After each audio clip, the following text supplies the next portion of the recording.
Welcome back to PPCM's Painful Truth. Today's guest, Lindsey Kvasnicka. Hi.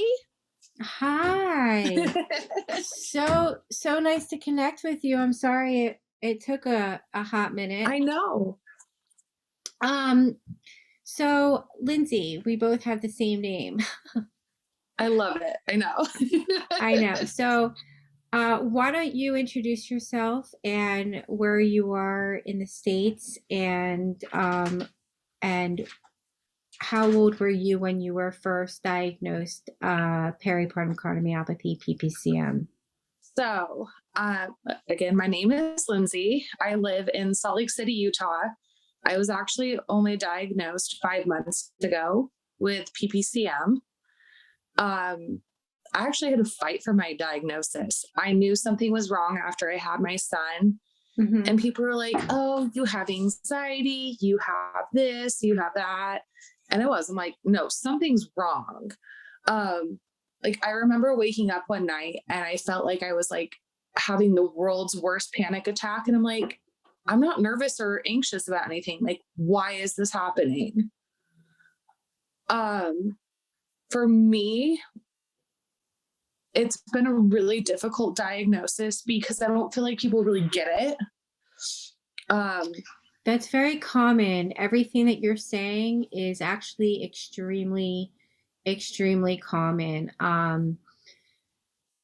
This is not rare. It's just rare for anyone to have awareness. And this is why we're talking about it. I love that you're in Salt Lake City. That's my second home. I'm very connected. I actually even brought it up. Like, my husband's like, where would we move if I'm like, Utah, because I and he's like, why? And I'm like, oh, don't even get me started. I mean, each season is just more beautiful. My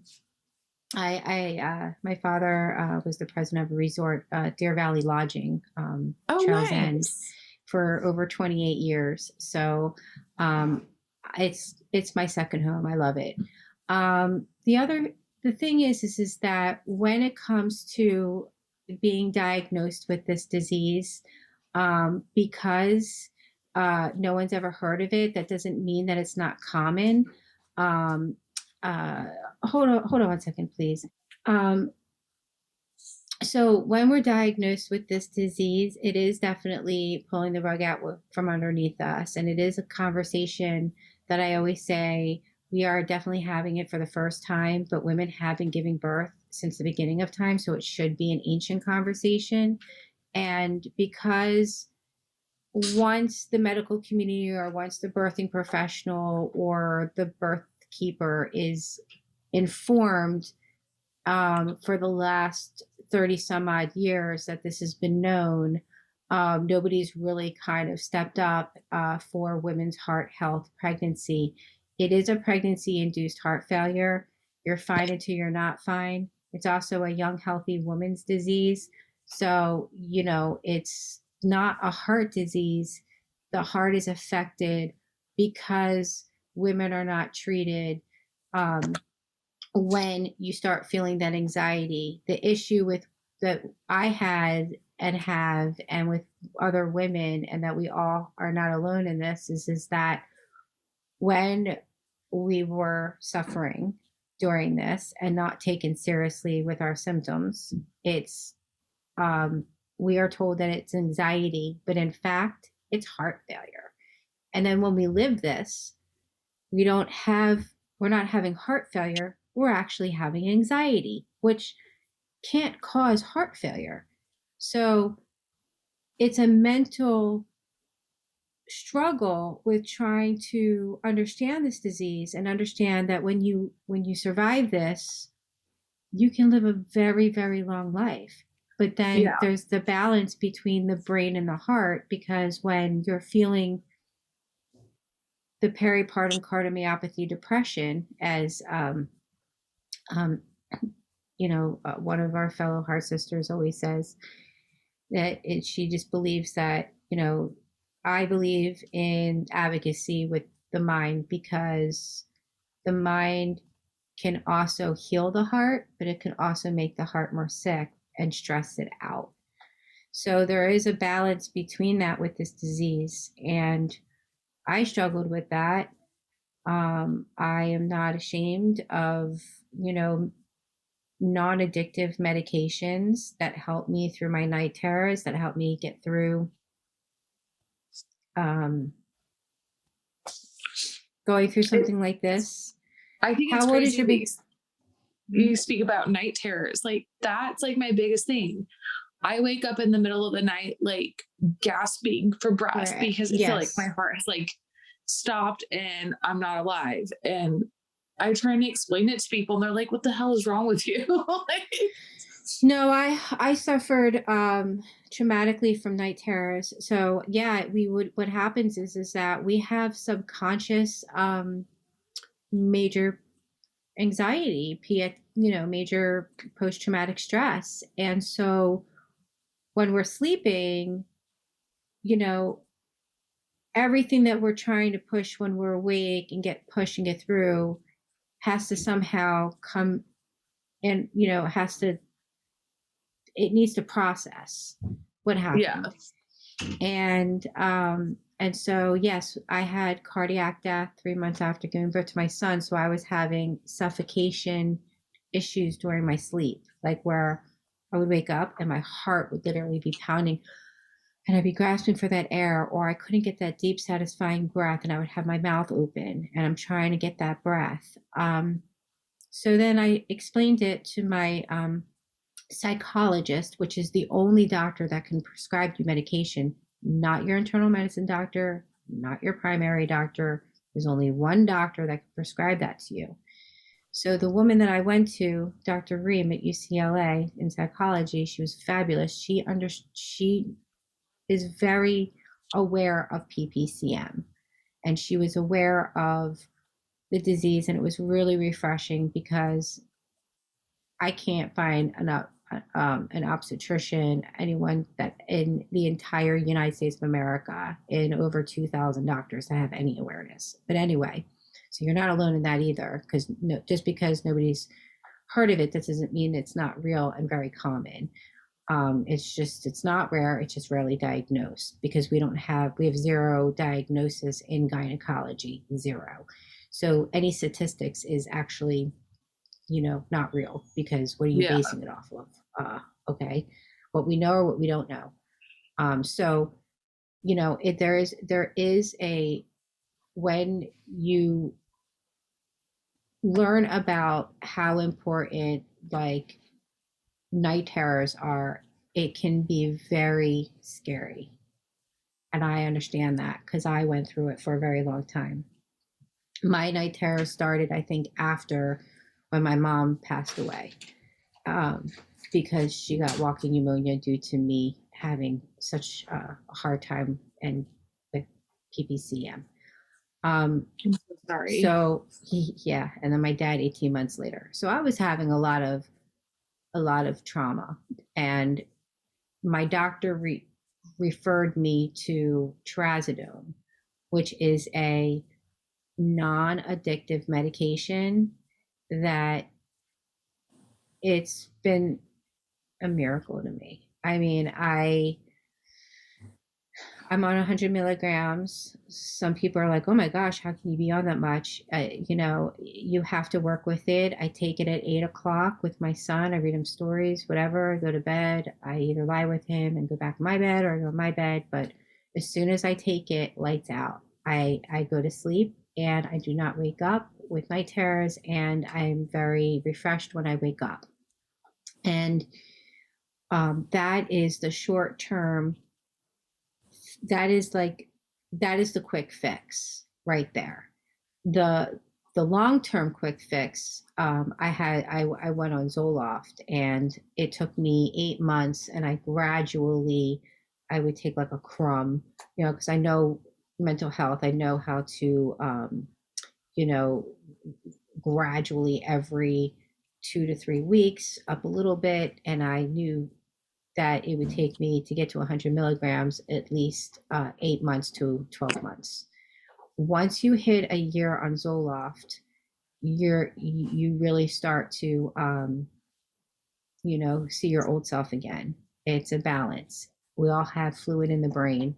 We have fluid in the body. That fluid caused peripartum cardiomyopathy, and that fluid can cause other diseases like cancer and dementia and stuff. So it's good to be aware of, of our BNP, NT-proBNP, but also that there's nothing shameful about mental health. That's why I got my master's in social work at the University of Pennsylvania. I always believed in mental health. I went in, May 2019 with Mom Congress, a women's group. I supported the postpartum depression bill passed through in 2019 because I really, truly believe that, if left untreated as well, depression with this, it can turn into another form of depression, which is it's horrible. It is. And I'm so sorry that you feel this, but at the same time, there is light at the end of the tunnel, because we are so lucky we don't live like in the 1800s. I mean, we are giving birth still like it's the 1800s. They used to call it childbirth fever in the 1400s. Today, in 2022, we call it PPCM, and there is prevention. But there is prevention with depression, and I am living proof of that. I suffer terribly like you have. I could see, I mean, you don't even have to. I see it, I know it, I lived it, and I just think it's amazing, like what you're doing and the awareness that you're bringing to it, because I had no freaking clue. Like, I remember when they came in and told me, I'm like, I have what? Yeah. What are you telling me? I was the same way. I mean, I've been healthy my whole life, a dancer, yoga, active career, work on top TV shows in Hollywood for over 18 years as a location manager. I have my own company, and this really changed my life. I mean, it really took, I mean, I lost my whole I lost my family. I lost my everything. I'm just coming back at 5 years, realizing that the women in the wheelhouse, the birth world, are not interested in being informed. I've realized that the medical community has very little awareness. And I realized the average people that I speak to all look at me like I'm an alien from Mars, when in fact, they are all the ones that are, look different to me, because we know something that nobody does, that there is a prevention, and that they need to throw the old handbook away of, an obstetrician, OB, a gynecology, a birth keeper, a birth worker, or whatever you want to call them, a birthing specialist. They all need to get with the times, and same with the ACOG, which they are aware of, but they're just not doing the proper advocacy for women, and basically not sharing, or haven't shared this information like the way it should be, and educated and trained through gynecology colleges. I am learning that the women in doulas and midwives and such, where they say they get their training and education, it is not even mentioned. I'm like, not even like a little one-liner that, PPCM is responsible for 1 in 20 heart transplants in the US, but it's all preventable as early as 10 weeks pregnant with an NT-proBNP test. To find out that if you were to research online, SNAP feline pro BNP, they have it for a cat. So they have the thread, looks like a pregnancy test. And when we are pregnant and should be having that test, it's known. People say, I'm not afraid to speak up. What happened to me and is unacceptable. What happens to all women is unacceptable. There is no excuse, because we do have the medical proof. It is not expensive. It's only $15 out of pocket for the only blood test to determine early diagnosis. And it's not your fault. And it's the training, it's the people withholding the information. It's, it's a lot. People won't mention it, but I will. I am not trying to speak and make anybody feel like what they do, if they are a nurse, if they are a anywhere in the medical field, if they are a birthing professional. I don't mean to insult anybody, but I have to say true to PPCM Heart Sisters. I have to say true to women in general moving forward and changing history. I have to stay true to the reality where it's not a blame game, but I'm angry just like you. I'm frustrated just like you. And when I hear like the American Heart Association saying that they have been aware for over 20 years of women's heart pregnancy, heart health, and there's only one simple blood test and it's known.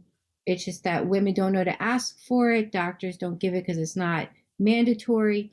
And withholding information, especially life-saving information, as long as it has, and I'm interviewing women that have been recovered for over 30 years, 20 something, 30 years. And I'm interviewing girls that are as young as like 18 and they're going through the exact same thing. And the women have worked with the American Heart Association 12 years ago, trying to get this educated properly and getting it out there with no help. That's bullshit. Yeah, no, I agree. And I'm not going to I'm not going to say anything because I'm angry. This happened to a healthy girl. You're a healthy woman, prior to this. And we deserve justice. And I feel that we're not personally ever going to, I don't think ever going to get justice. But what we can do is create enough awareness, just like cancer. I mean, it's no different. We have just as much, death. It's the same early diagnosis for cancer too. The NT-proBNP test is, if the levels are elevated, they can either rule out the heart or rule this out. I mean, there's a lot that can be determined, and what we don't know can hurt us. So withholding that information is something that we are now talking about. How old is your baby today? He's 9 months. And when you were diagnosed, who was it that diagnosed you? The ER doctor, the cardiologist in the ER. And that's what we're trying to change. We should be diagnosed by our birthing professional, who we go through. We shouldn't be diagnosed at a life threat in the ER. And this is what's so common to women in America, way different from other countries. I should have been diagnosed 1 week postpartum because I started exhibiting signs then. And I actually was in the doctor's office and they're like, oh, I think you just have high blood pressure. You're just tired. You're worn out. I'm like, well, yeah, I just had a baby. But honest to God, it could have been prevented getting so bad. 100%. Yeah, it's medically proven that it could have been prevented. I started. That's what I get so angry about. And that's what pisses me off. Exactly. So what were your symptoms? I had high blood pressure. I would feel really lightheaded and dizzy. And I would have really bad heart palpitations. And I always felt like I was having a panic attack. And I remember looking at my ex-husband going, I feel like I'm having a panic attack, but I have nothing to be nervous about. He's like, you're fine. You're fine. Nothing's wrong. Yeah, it's everybody blows it off now. Yeah, absolutely. And it's a shame that women are so, blown off when we're actually saying, we're suffering and we're not being taken seriously. We're not being listened to. It's really, really frustrating. And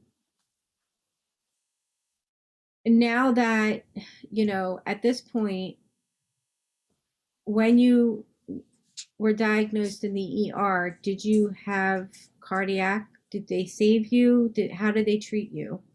What was the treatments?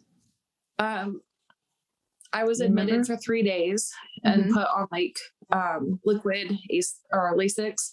Lasix. I ended up losing like 12 pounds of water weight. Yeah. I had so much fluid in me. I've been in the ER, oh my God, like 5 or 6 times since then.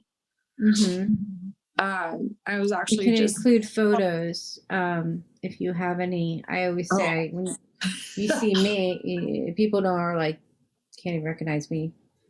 Oh yeah, no, I'll send you like my face right now is really swollen. It's like not cute at all. Oh, I was like this. I was like I said, I was always 105, 110 most of my life. Freshman fat, 115 max, to over 200 pounds 3 months after giving birth, and over 50 pounds of fluid just off of me. You see photos of the day that I had cardiac arrest and the day that I was holding Liam in both pictures, and they were literally, weeks away, and you see it in the face. I was so swollen. Yeah. I always take pictures of my face because that's where like I see all of my fluid. They're always like touching my feet, like your feet aren't swollen. I'm like, well, that's not where my fluid goes. It's all right here. Well, the face is heart failure. Once fluid hits the face, that's bad. I mean, fluid actually starts feet, travels up, but once it hits the face, that's heart failure. And so learning all of this, yeah, I mean, like, you have every right to be mad and be angry at the system like I am, but at the same time, like, it's hard to pull the reins back and say, okay, I'm not going to put the blame game, but moving forward, which I was told one time, because I don't know if I'll ever be evolved the way that I was treated after, not alone during pregnancy. And I fought. I did. I had the best insurance money can't buy, and I still went to so many doctors. I have like a whole album of him. They checked him, but they never properly checked me because they never gave me the NT-proBNP test. So a healthy girl still had her times of death called. Just like, this has been happening since literally since the beginning of time. And we're lucky enough to be able to talk about this today and have social media and Zoom calls and things and be able to educate ourselves that, you feeling like because nobody understands and nobody is aware, even in the medical community or just in your orbit and your walking path, that just proves how special you are, because you are the chosen one in this era for all women to change women's history with developing, and you're part of a huge women's movement, and it's gonna literally save lives. And unfortunately, we were the chosen ones to, for whatever reason, to experience this and to overcome it. I really would love to follow up with you and have another interview with you, because I want to see you healthy, and I believe that it's okay to cry and feel and go through this, but at some point there is awareness, though, where it's okay to say, I might need I need something to help me, especially at night. Yeah. I mean, do you have a psychologist already in place, or have you spoken to someone? Yep, I'm on trazodone. How What do long you have you mention? been on it? About 2 months. And how many milligrams? 50 milligrams. And do you wake up ever during the night? Yeah. Okay, so you need to up your milligrams Okay. and talk to your doctor about that. Because, I mean, when you're saying, okay, there's the ones that have the knowledge behind the wounds of wisdom. Yeah. I went to school for this, but I also have experienced a very, very, very deep trauma and depression. So I know how it works. I know that trazodone is definitely a medicine that, if it has been helping you, has it helped a little bit? It's helped. I mean, for the most Yeah, like part, I'm sleeping better than I used to. It's not great, but at least I right. can get like 4 to 5 hours. Yeah, so that's how I was. I started on 50 and now I'm on 100. So talk to your doctor about that. Once I hit Okay. 100 milligrams, I was good. I was like really good. Like, I slept all night. I felt like I was energized more in the morning. I wasn't so tired. I didn't wake up with fear. I woke Okay. up like, that was yesterday. Today I feel better, and tomorrow will I'll throw my, all my intentions today to have a successful tomorrow. We can't relive that past. We have to learn the language of letting go with that. And it's definitely a process. Are you on Zoloft? No, I can't take any antidepressants. So I'm not on anything for that. Okay. What about like B12, vitamins, things of that such that can, like, holistically, or maybe some special teas or anything like that? I do B12 shots. Okay, I get great. I get those every couple days, and those Mm-hmm. seem to help a little bit. Um, I, kind of how you were describing, like I have had so much trauma and other things in my past, and then we added this on top of it. It was like the icing on the cake. It really is. I was just like, are you kidding me? Like, Well, you lived, and now you'll get better and yeah, better. And the more you evolve with this, and the more you learn, and you see that it's so common, that it's not rare, it's just rare for, anyone to have the awareness, that you will overcome this and be able to help somebody else. You'll have advice for someone when you overcome. What do you think is the biggest hurdle for you right now? um, for me personally, it's just like feeling better. Um, I struggle with a lot of like numbness and tingling, and like not being able to function quite as well as I used to. Mm-hmm. Mm-hmm. Um, I know. and so Is that's that always is hard. so the numbness and all of that, that also comes. I get that still, and I'm actually starting a PPCM Fun Fitness, because I've been a dancer and yoga, and I created this routine, and it it gets the blood definitely pumping through the veins. Are you having a circulation, like, is it a circulation issue with you? That's what I keep thinking. Um, honestly, like I thought I had like a stroke the other day because I like lost all movement in my hands and my face. Do they curl? Yeah. I was like all like clawed hand. Yep, that happened. Yep, that's normal. Um, And I, at the I, ER, the doctor was like, why couldn't you just go to your cardiologist? I'm like, I am literally like on the floor in my house alone, like cannot move. Yeah, let me call my cardiologist. yeah.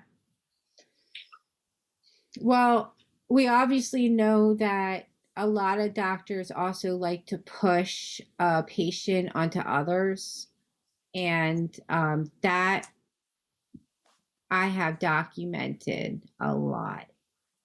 It was almost as if it was becoming like, at first I thought, da da da da da da, maybe it's, and I'm like, no. I'm like, now by the 12th one, it's like you kind of like know that, okay, maybe it isn't me, it's them, because I kept Yeah. thinking it was me. But then I was like, okay, well, I'm the liability. So of course they don't want to give me any advice. They're not going to really talk to me. They're not going to want to see me because they're afraid they're going to say anything. And that is so common as well. I had to go through um, when I had that defibrillator, and I had to go through over 7 cardiologists and 4 electrophysiologists. They all said the same thing, and they were all wrong. I was right in the end, and thank goodness I listened and I self-advocated, because I wouldn't be here today. So I think that from here moving forward with your follow-ups, um, you know, your EF percent what is now, what is it today? 18 to 20. Okay. So what do Not you, good. well, no, it's, I was 10%, and Oh now gosh. I was, well, 2%. Well, then I had 0 because my heart completely stopped. But when I started to have, on my papers, it says 10%, but my heart stopped over 30 minutes each cardiac death. So I have now been stable at 67%. I went to the other day, EKG, and it was like up to 71, which is like maybe getting a little too high. But you can fully recover. You're only 9 months, like out, and you do have to work with that. For me, I got pool foam weights, and I went to an aquatic center where there was lifeguards around me, and I kind of like, started, do like floating, moving my arms, and just kind of like walking in and out. And then I got into the water aerobics with like the elderly women, because they were more, I related with them more than the younger women. And so with having all of that, and it rehabilitated me. But I didn't do it alone. And it was, Well, if you have like an indoor, do you have like an indoor aquatic? yeah. Aquatic? Well, and I think that's the hard part for me too. Like, I have a degree in exercise science. My minor's in nutrition. I've been a certified personal trainer since I was 18. So I know what to do and I know how to like get fit. I've done bodybuilding shows, and to like barely be able to like go up and down the stairs is so hard on me. Oh my It's God, so I'm so glad difficult. that you said, you're like one of the few people. I love fitness as well. And I was so upset. I wanted to give birth literally on the dance, like on my studio floor, and with all these other girls that I've been with for like like over 10 years. They got pregnant. My friend, she literally, Eva, she almost literally, her water broke there. And I I was so frustrated that I could not breathe. And I was looking at pregnant women around me too, that my friends that were also pregnant. And I'm like, how come I can't do this? Like, what is going on with me? This is the same routine that I've been doing for over and over and over again, That's how I felt rock too. star, and I couldn't breathe. It's really frustrating, and I went to the I'm gym. still struggling with that. I went to the gym the morning I had my first child. Mm-hmm. With my last one, I barely could like function that entire week before I had him. And I'm like, what is going on? Why do I feel so out of it? Because, yeah, you were left undiagnosed, never treated, and survived maternal mortality. Yep. As crazy and healthy and as we are, I mean, I'm the same as you. Like, I can't believe that this happened to somebody so healthy and so careless of um, of the birthing community, to not stand up and do something even 20, 30 minutes 30 years ago,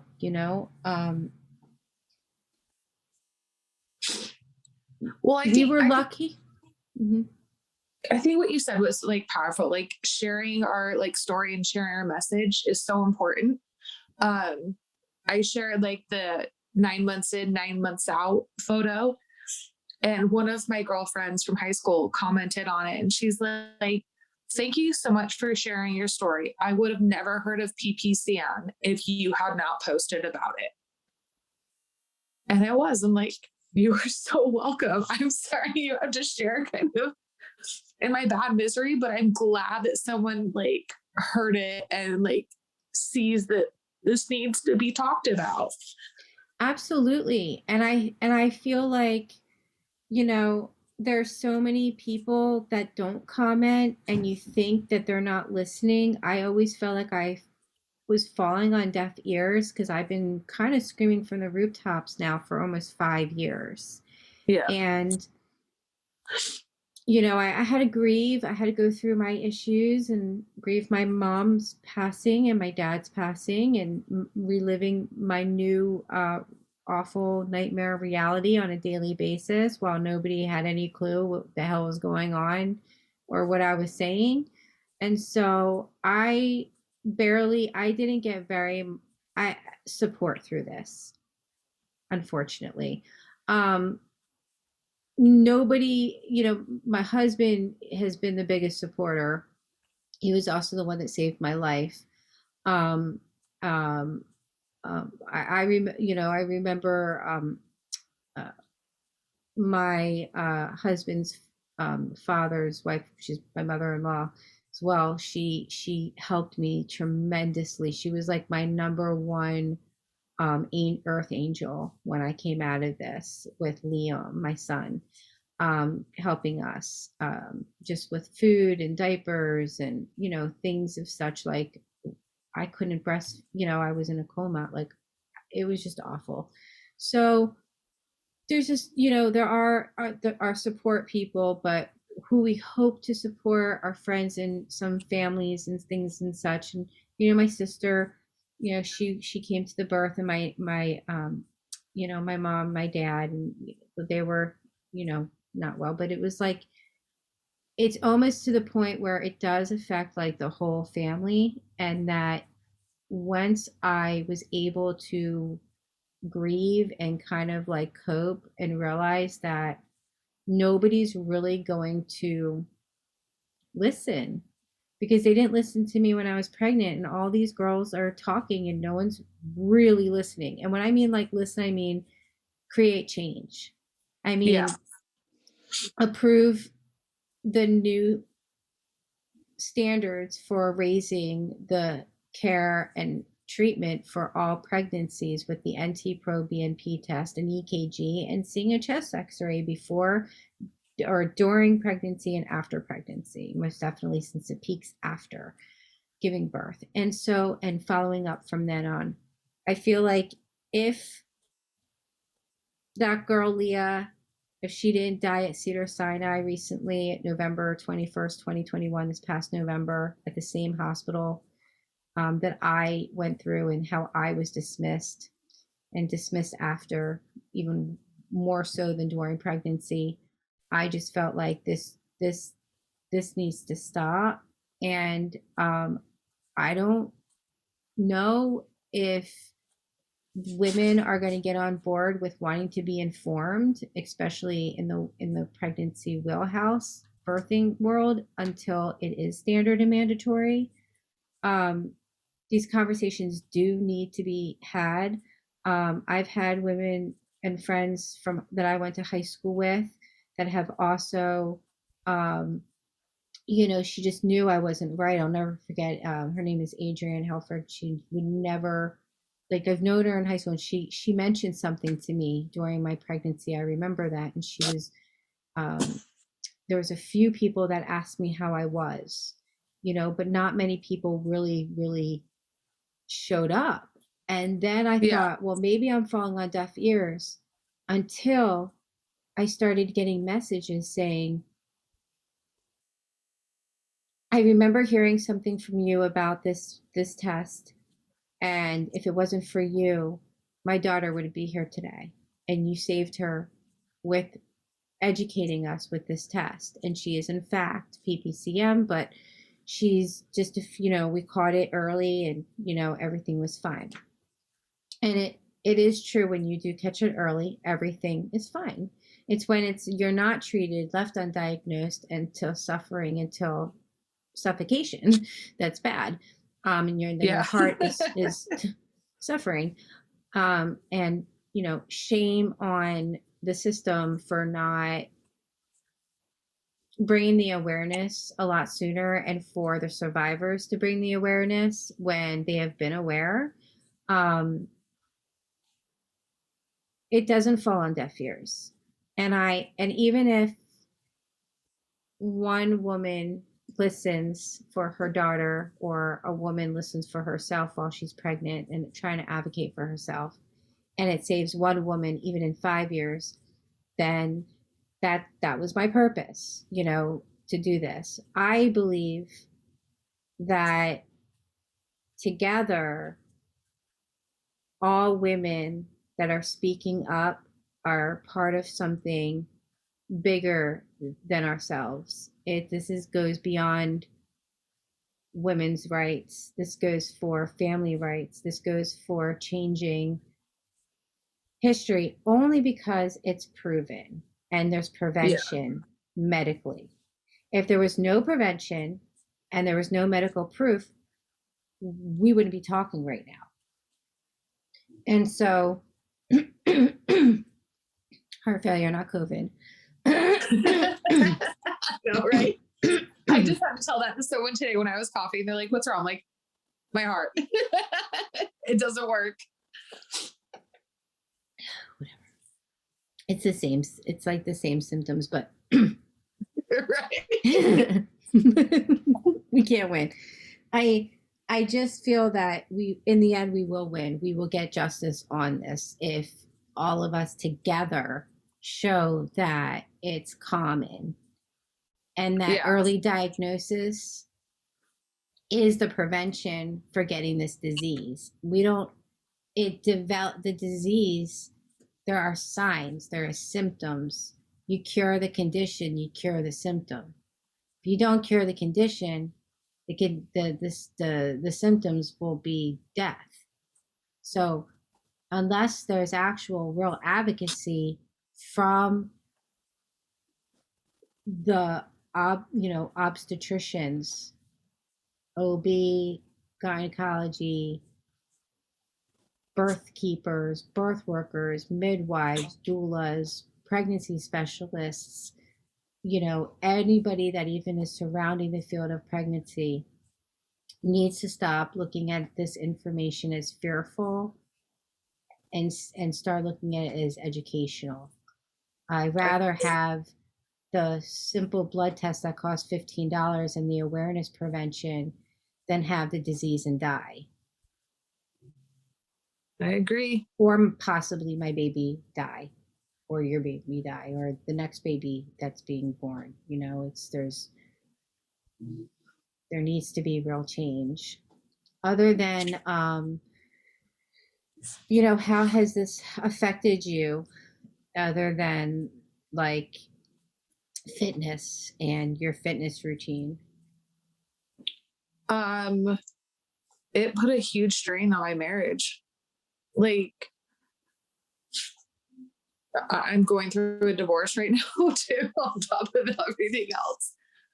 Sorry. And it, you know, like my oldest, he's 11 and he's like terrified.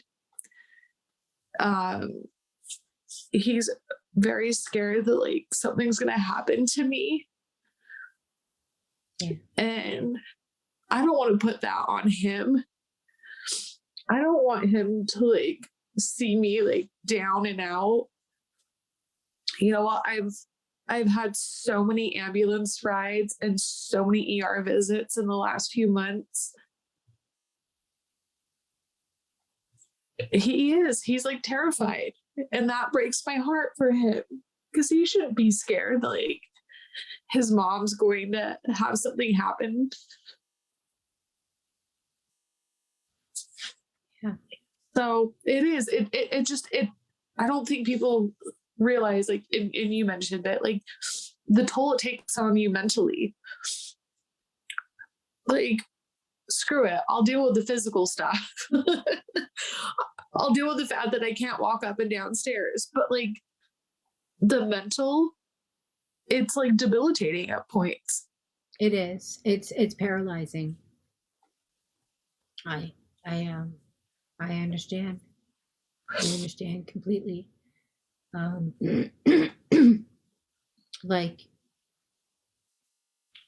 beyond, like every feeling that you're feeling is what we feel as survivors. You know, I mean, you wouldn't be normal if you didn't feel that, and for your son to feel that. And you know, my son, he's 5, he talks about what heaven looks like, and he talks about, do you come back from heaven? And he talks about, he's worried that he's gonna die. He doesn't say I'm gonna die. He's like, am I gonna die? You know, he's worried that he's gonna die. And you know, for a 5-year-old to talk about this quite often is sad. I feel that guilt, just like you do, you know, but those are the things that we need to talk about and, you know, reassure them that, you know, we are survivors and what it means to be a survivor. And to, you know, we are, as survivors, you know, we are warriors. Warriors fight for what they believe in. And we believe in our own woman's right, justice, to have a diagnosis in gynecology and in you know, in the whole area of pregnancy, you know, of obstetricians, you know, and really, you know, for our children to grow up like this is definitely heavy on our hearts as well. And it's mental health, you know, they don't have a balance beam or balance scale with the heart and the brain for nothing, you know. And mental health is very real, and I really believe, like, I would not be sitting here today with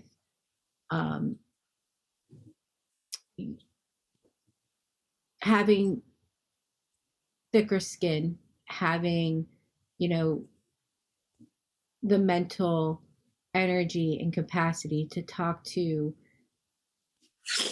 3 women a day. I go through interviews on Sunday. I have interviews, you know, I'm not being paid for this. This is something I work for. I do, you know, locations with my company, and I'm able to support the nonprofit and keep this docuseries going, as well as the podcast, because I'm a warrior, and I do believe in this fight. I do believe that we were meant to be here, and I do believe that mental health is the biggest hurdle to come out of this.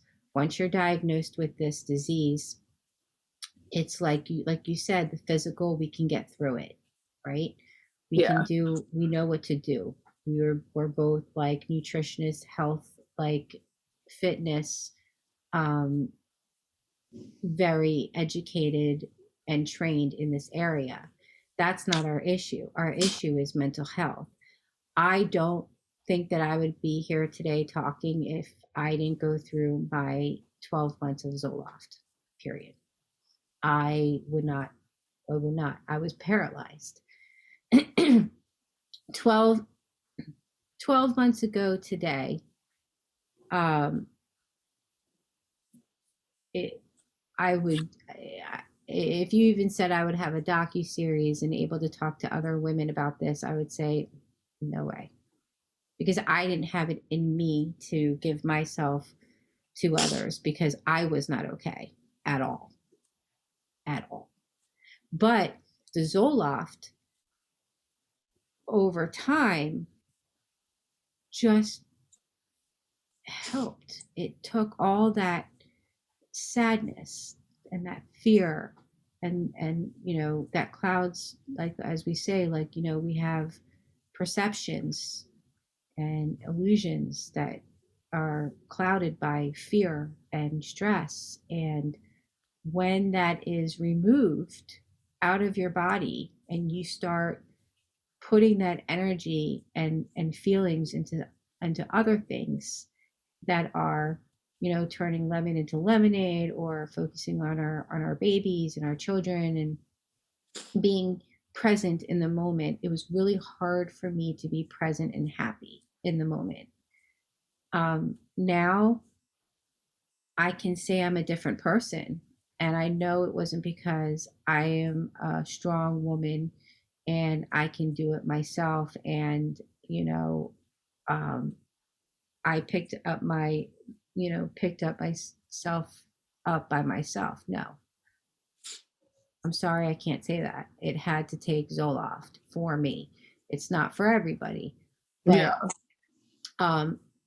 I just couldn't, the tears just couldn't stop rolling. I just kept crying all day. And mainly because I missed my mom and I blamed myself. She got walking pneumonia, you know, 4 months after my heart surgery. I was next to her by her bedside. And I have tons of guilt, you know, and like, I wish I wasn't dying. I wish I could have spent different time with her. I mean, I had to really crawl out of a hole. And the trazodone, I would, you know, talk to your doctor, maybe, you know, up the milligrams, and see if you can sleep through the night, you know? Yeah. Because I do. I think sometimes like it is just like getting enough sleep would make such a difference. Absolutely. Well, sleep is healing. I mean, even when we're not like like in the moment of like, you know, anxiety, the more sleep that we have that's consistent, let's say give yourself 28 day calendar mark, starting with trazodone at 100 milligrams, sleeping through the night. That is a conditioned behavior that you created for yourself, not something that your mind did on its own. So when you condition the mind, you know, and as we do, like my mom always used to say, a thought is just a feeling. If you change the thought, you change the feeling. So whenever I was like feeling like the world is like falling on me and the sky's falling, whether it was doing the dishes and listening to the piano guys, Pandora in my ears, piano, no music, just relaxing, watching waterfalls or watching a show that I like over and over again, just because it's just distraction. You know, just things that will like kind of put me on a, you know, on a love thyself, you know, be my own best friend and knowing that if you change the thought, you can change the feeling. So if you do feel like you're sad, and there's something that that you can get into on like Netflix, that would that's something that like can help, I love that. Like you made it so simple. I feel like so many people make it so like crazy and like, oh, you gotta like meditate, do this and do that and all this stuff. And I like that. Yeah, I like what get you your said. oh Make it simple. It doesn't need well, to be it's so not. It's easier said than done, but I always have I bought myself earbuds. I will never, never, never, never, never, never, never, never not put them in my ears. Because when I'm feeling like, I don't want to go on Facebook, I don't want to go on Instagram, I don't want to talk to anybody, I don't want to deal with it. I'm going to put my earbuds in. And I did. I went through I didn't go on for about, I don't know, maybe like a month or two. And you know what I did that entire month? I cleaned, I organized, I, got myself together and Liam and the house and everything. But I watched from the 1800s, the Medici family, to this white princess, then the Spanish princess, then I went through the entire eras of history because I love like the accents, but then you learn and we should all learn from history, but I was obsessed. And so I think I watched the Medici family 3 times because I was so impressed. Like, how did I not know that they were the beginning of the beggar? They got, we wouldn't have statues in the gardens if it wasn't for him, to be, being the king, and the pressure and how each king. But the one thing that was common with women was childbirth, fever, death. King Henry VII's brother's wife died, childbirth fever, they called it. But there was always one or baby loss, which shows that when I watched it, I had a different perception of if I didn't have that. I probably would have watched it and not taken notice and everything like that. And I had to fast forward some, but it just shows you that we have gotten nowhere in time. Time has not been friendly to women in this respect with knowing this information, and that knowing that once that we have this information, we do need to accept that the fact that this is something that we are going to grow with for the rest of our lives, and that it can't take us down. So you do have to kind of be that warrior fighter where a thought is just a feeling. You change the thought, you change the feeling. And I want you to say that literally every day, every night before you go to bed, and or if you're feeling like just overwhelmed, use words like calm and relax. Say those words. If you say the word calm and you say the word relax, your body automatically knows. It's kind of like nighttime when you keep the light on, it represents day, so your body might not go to sleep until you shut the light off. It's almost like a radar in your body, Feel calm, feel relaxed, change the thought. Okay, watch something funny. I put on Saturday Night Live from back in the day. If you go on Saturday Night Live. I'm a Schitt's Creek girl. Okay. So it's like, I watched it, I think 7 times through. It's bad. No, do it a billion times, 100 times through. I mean, whatever it is that is just so, so funny, just to kind of like because really, smiling and laughter is the only medicine that we can depend on for mental health. And so, I would watch that what's that dating? It's a new dating show with celebrity dating. I haven't seen that. Oh yeah, I saw the one with Joey Lawrence. Oh, good And God. like, yeah, he's from Philadelphia. I'm from Philadelphia, so I really hope he finds love. But I mean, like, you know, I went from like watching like something like that to, oh God, what was that show? It's crazy. Not Temptation. I mean, besides The Bachelor, The Bachelorette is my guilty, as well as you know, Bachelor in Paradise. But I Real mean, Housewives girl here. Anything that's just stupid, like mindless, stupid, like simple, just whatever. Nothing too heavy. I do like It makes vampires. you feel better. It does. And that is key, because that's the feeling that we want. And we can't get that ourselves because we go to a dark place.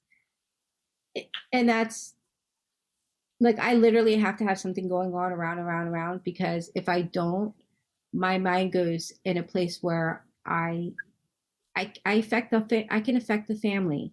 My mood can affect the family. And so I have to keep it in check. And I don't want to bring,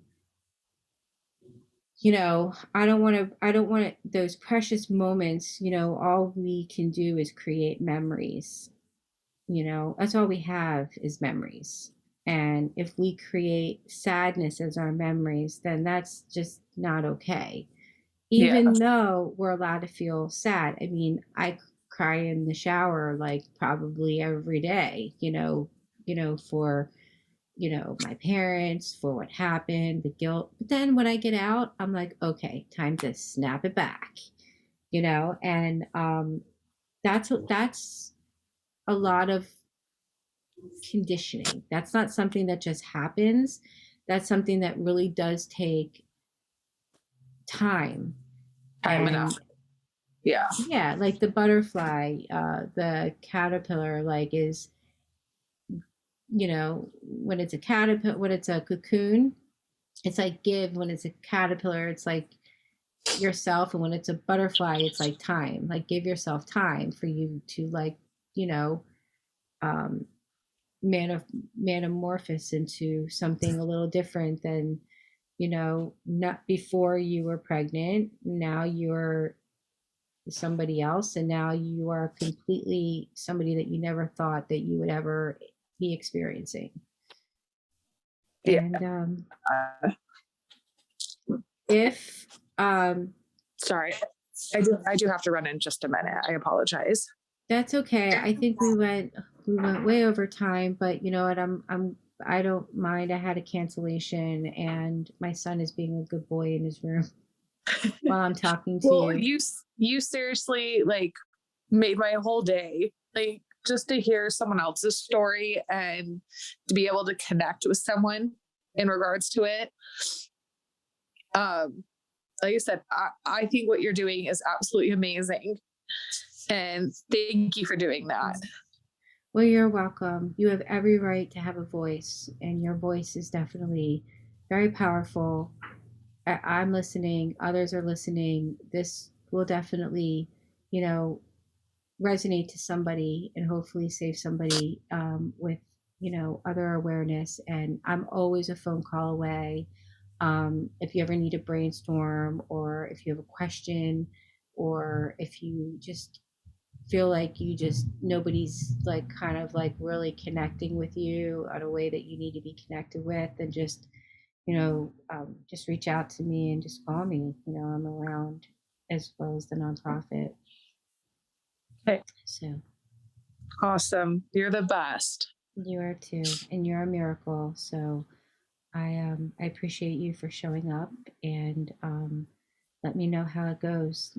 Let me know how you condition your thoughts. Yeah, keep me posted. I'll keep you posted for sure. It was very nice meeting you today. You too. Thank you. We'll talk soon. Mm-hmm. Bye. Bye. Thank you for joining us and listening to the PPCM Fund podcast. If you haven't already, please like and subscribe.